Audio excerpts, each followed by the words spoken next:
Hello student, आपका हमारे YouTube channel Hemant class में स्वागत है। आज हम लोग जो ज्योग्राफी का लेक्चर चल रहा था संसाधन और विकास, उसके लेक्चर को हम लोग कंटिन्यू करेंगे इस वीडियो में। तो पिछले वीडियो में हम लोगों ने संसाधन को देखा था और उसके बहुत सारे प्रकार को देखा था। अलग अलग बेसिस के आधार पर अलग अलग प्रकार थे, उन सबके बारे में डिटेल में बहुत अच्छे तरीके से पढ़े हैं। तो वीडियो को नहीं देखे तो पहले उस वीडियो को देख लीजिए, उसके बाद फिर इस वीडियो को देखिए। और वीडियो को शुरू करने से पहले चैनल को कर दीजिए सब्सक्राइब, ज्यादा से ज्यादा लोगों के पास कर दीजिए शेयर।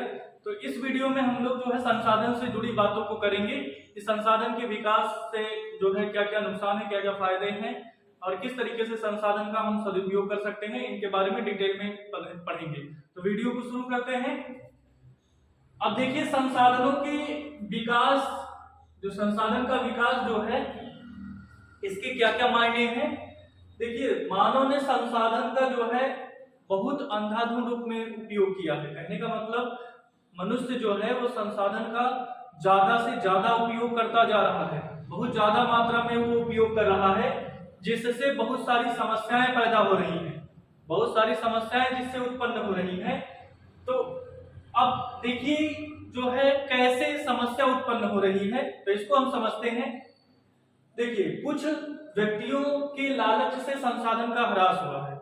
जैसे क्या है, कुछ व्यक्ति इतनी ज्यादा उनकी इच्छाएं होती हैं, इतना ज्यादा उनको ग्रीडी होते हैं, जिनको बोलते हैं लालची होते हैं।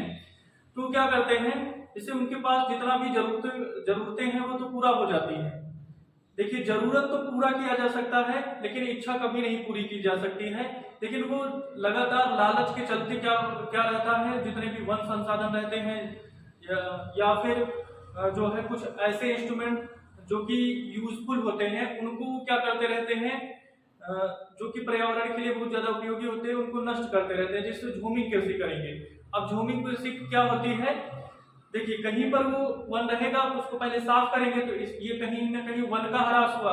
अब वन का ह्रास हो गया, अब और उसके बाद फिर वहां पर साफ करने के बाद वहां पर खेती कर ली, और जब तक खेती हुई, जब तक उनको प्रॉफिट हुआ, तब तक वहां पर खेती किए। 2 साल बाद 3 साल बाद जब वो बंजर हो गई तो वहां पर छोड़ दिए। तो इस तरीके से वो भूमि भी बंजर हो गई, वहां के पेड़ पौधे भी नष्ट हो गए, थोड़े से लालच के चक्कर में। उसके बाद फिर गए दूसरी जगह पर खेती किए, और इस तरीके से वनों का भी विकास हुआ, मिट्टी का भी ह्रास हुआ। तो ये कहीं ना कहीं अपने लालच के लिए क्या हो रहा है कि वन को भी और मिट्टी को भी प्रदूषित कर रहे हैं, उसको ना कहीं उसमें हरासमेंट आ रहा है।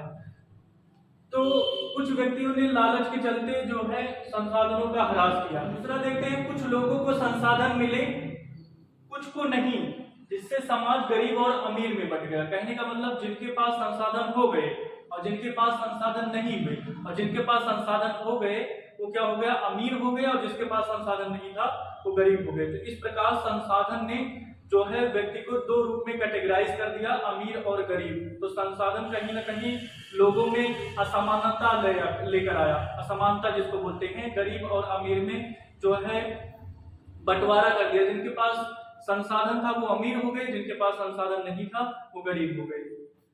इसके बाद संसाधन के शोषण से, अब जब हम संसाधन का बहुत ज्यादा मात्रा में उपयोग करेंगे तो उससे कहीं ना कहीं पर्यावरण प्रदूषित होगा। पर्यावरण जैसे अभी बताए कि भूमि कृषि करने से मिट्टी क्या रहती है, खराब हो जाती है, वन क्षेत्र भी खराब हो जाते हैं, जिसके कारण क्या होगा, मृदा प्रदूषण हो जाएगा। उसके बाद वनों के विनाश से क्या होगा, जितने ज्यादा वन नहीं रहेंगे उतना ज्यादा प्रदूषण होगा। अगर वन की मात्रा ज्यादा रहेगी तो प्रदूषण को कम करते हैं, तो वनों का ह्रास हो रहा है, मिट्टी का ह्रास हो रहा है। और उसके बाद फिर जब कहीं ना कहीं पेड़ पौधों का ह्रास होगा तो कार्बन डाइऑक्साइड की मात्रा बढ़ेगी, क्योंकि इंडस्ट्रियलाइजेशन से, और उसके बाद फिर जितने भी धूल कण हैं फैक्ट्री से निकलने वाले, ये सब क्या करते हैं, ये सब कहीं ना कहीं कार्बन डाइऑक्साइड प्रोड्यूस करते हैं। और अगर पेड़ पौधे रहते हैं तो कार्बन डाइऑक्साइड को ऊपर लेकर जाते हैं, लेकिन अगर पेड़ पौधे नहीं रहते हैं तो कार्बन डाइऑक्साइड नीचे रहते हैं, और उसके कारण उनमें क्या हो जाता है, और वो सूर्य की ऊर्जा को ज्यादा से ज्यादा ग्रहण कर लेते हैं, और इस कारण से उनका तापमान बढ़ जाता है। इस कारण वायुमंडल का तापमान बढ़ जाता है। इस पर हमने एक वीडियो बनाया, उसको देख लीजिए। तो और जब भी वायुमंडल का तापमान बढ़ जाता है तो क्या होता है, तब पूरा मौसम क्या हो जाता है, गर्म हो जाता है, और इस प्रोसेस को ग्लोबल वार्मिंग बोला जाता है। मतलब जब वातावरण गर्म हो जाता है तो उसको ये ग्लोबल वार्मिंग की घटना हो जाती है, जिसके कारण ग्लेशियर पिघलेंगे। जब ग्लेशियर पिघलेंगे तो समुद्र का जलस्तर बढ़ेगा। जब समुद्र का जलस्तर बढ़ेगा तो जो उसमें छोटे छोटे द्वीप हैं उनके डूबने की संभावना हो जाती है। तो इस तरीके से ग्लोबल वार्मिंग हो जाता है, प्रदूषण होता है। उसके बाद फिर अब जितनी ज्यादा मात्रा में क्लोरोफ्लोरोकार्बन गैस का उत्पाद जो है प्रोड्यूस करेंगे, क्योंकि रेफ्रिजरेटर हो गया, फ्रिज हो गया, इन सबसे क्या हो रहा है, ज्यादा मात्रा में जो है एसी लगवाते हैं, सबसे ज्यादा मात्रा में सीएफसी जो है गैस निकलता है, जो कि बहुत ज्यादा हानिकारक होता है।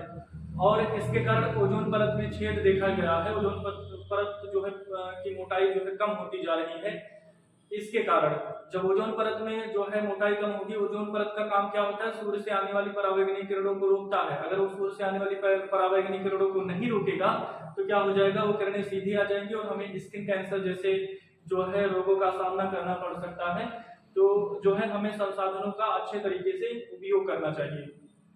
तो यहाँ से जो है अगर संसाधनों के विकास से ये विभिन्न प्रकार की समस्याएं उत्पन्न हो सकती हैं। अब इसके बाद हम लोग देखते हैं सतत पोषणीय विकास। सतत पोषणीय विकास क्या है? सतत का मतलब होता है लगातार।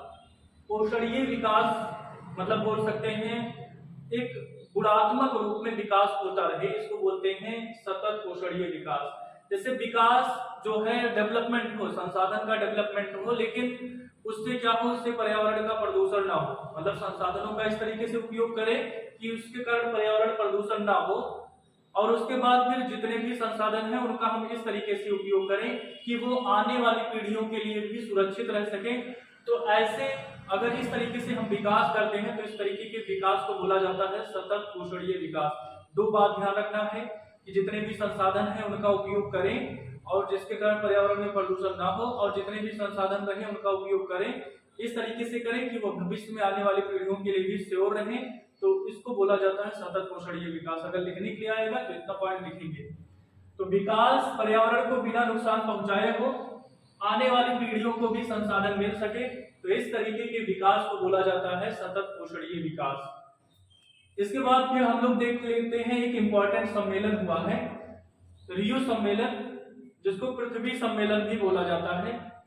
इसमें ये किस जगह पर हुआ था? ये ब्राजील शहर में हुआ था, जो कि दक्षिणी अमेरिका का पार्ट है। और यहाँ पर कब हुआ था? 1992 में। सारे क्वेश्चन बहुत ज्यादा इंपॉर्टेंट हैं। रियो सम्मेलन किसके बेस पर था? रियो सम्मेलन को क्या बोला जाता है? पृथ्वी सम्मेलन। ये कहां पर हुआ था? किस महाद्वीप में हुआ था? तो दक्षिणी अमेरिकी महाद्वीप में। और उसके बाद फिर कहां पर हुआ था? ब्राजील में हुआ था। उसके बाद किस सन में हुआ था? 1992 में हुआ था। तो ये सारे ऑब्जेक्टिव क्वेश्चन भी बन सकते हैं। इसमें क्या बताया गया था? इसमें इस बात की चर्चा हुई थी कि जो है पर्यावरण को संरक्षित किया जाए, जैसे पर्यावरण को किस तरीके से हम सब लोग संरक्षण प्रदान करेंगे, इसके बारे में बात हुई थी, ताकि ओजोन परत को रोका जा सके, उसके क्षय को, उसके बाद जलवायु परिवर्तन को भी रोका जा सके। इन जैसे गंभीर मुद्दों पर बात की गई थी जो है रियो डी जेनेरियो सम्मेलन में। तो अगर आता है तो इस तरीके से लिख देंगे जो है। और इसके बाद ये कंपटीशन में भी इंपॉर्टेंट है। इसके बाद फिर एजेंडा 21, ये क्या है? ये भी एक घोषणा पत्र है। जैसे किसी चीज की घोषणा पत्र होता है तो वो भी एजेंडा 21 भी एक तरीके का घोषणा पत्र है, जो कि यूएनओ के सम्मेलन में स्वीकार किया गया था। मतलब यूएनओ का सम्मेलन यूनाइटेड नेशनल ऑर्गेनाइजेशन का सम्मेलन एक हुआ था, उसमें इसको स्वीकार किया गया था एजेंडा 21। इसका भी मुख्य उद्देश्य ये था कि सतत पोषणीय विकास होना चाहिए। तो एजेंडा 21 का उद्देश्य था सतत पोषणीय विकास होना चाहिए, जबकि जो रियो डी जेनेरियो सम्मेलन था उसमें ग्लोबल वार्मिंग और जो है जलवायु और ओजोन परत से छिद्र को लेकर के जो उसमें छिद्र देखे जा रहे हैं उनसे जुड़े मुद्दे पर बात की गई थी। तो उम्मीद करते हैं ये टॉपिक क्लियर हो गया होगा। ये सारे बहुत ज्यादा इंपॉर्टेंट हैं।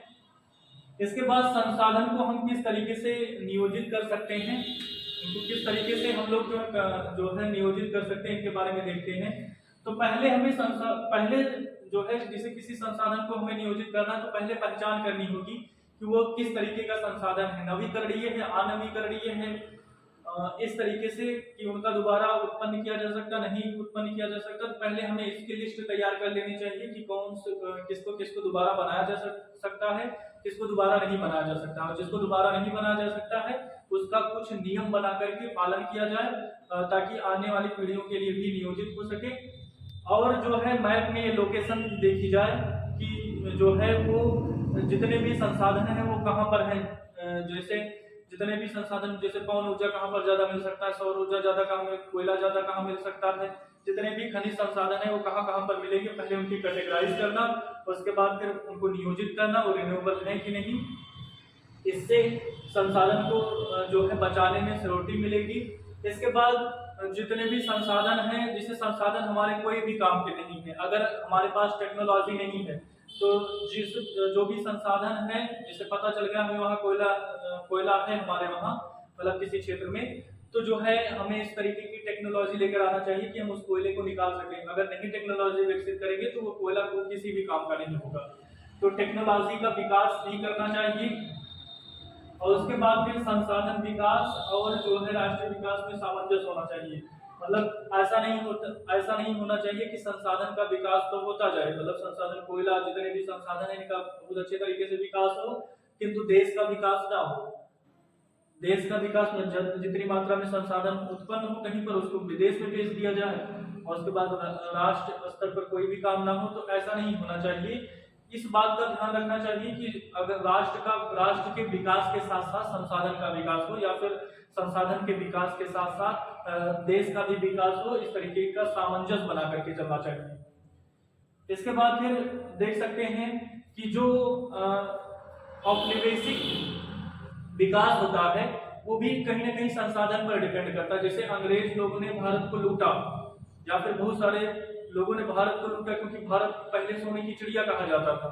यहाँ पर बहुत सारे संसाधनों के कारण इसको सोने की चिड़िया कहा जाता था, लेकिन इतना लोग लूट कर ले गए कि सोने की चिड़िया में से सोना चला गया, सिर्फ चिड़िया ही बची है, इतना ज्यादा लूटे हैं। तो इसका मतलब जो है हमारे यहाँ संसाधन था जैसे भारत, और इसकी पहचान किसने की थी? विदेशी लोगों ने, और उनके पास टेक्नोलॉजी था तो उन्होंने सारे टेक्नोलॉजी का यूज करके भारत को जो है, भारत में जितने भी संसाधन थे इनका यूज किया, इनको बेकार किया, इनका शोषण किए। तो इस तरीके से कहीं ना कहीं अगर जो है कहीं पर अगर संसाधन है और जो है किसी दूसरे विदेशी देश को अगर इसके बारे में पता चल गया और जिसके पास टेक्नोलॉजी है, तो कहीं ना कहीं वो उसका दुरुपयोग करता है, उसको यूज करता है, जिसको हम लोग जो है देख ही चुके हैं भारत में।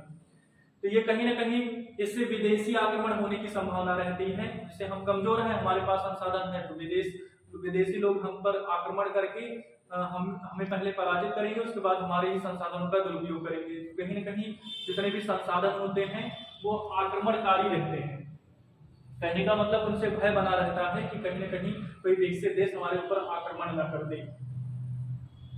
और उसके बाद बेहतर संसाधन का शोषण, और जब वो आते हैं तो शोषण ही करते हैं। संसाधनों के विकास में टेक्नोलॉजी, अगर हमें संसाधनों का विकास करना है, संसाधनों का डेवलपमेंट करना है, तो उसके लिए हमें टेक्नोलॉजी लेकर आनी होगी अच्छी।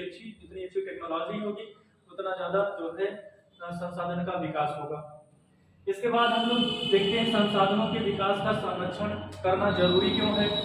अब देखिए, संसाधन का विकास का संरक्षण करना इसलिए जरूरी है क्योंकि संसाधन ने ही मनुष्य को क्या किया है, गरीब और अमीर दो तबकों में बंटवारा कर दिया है।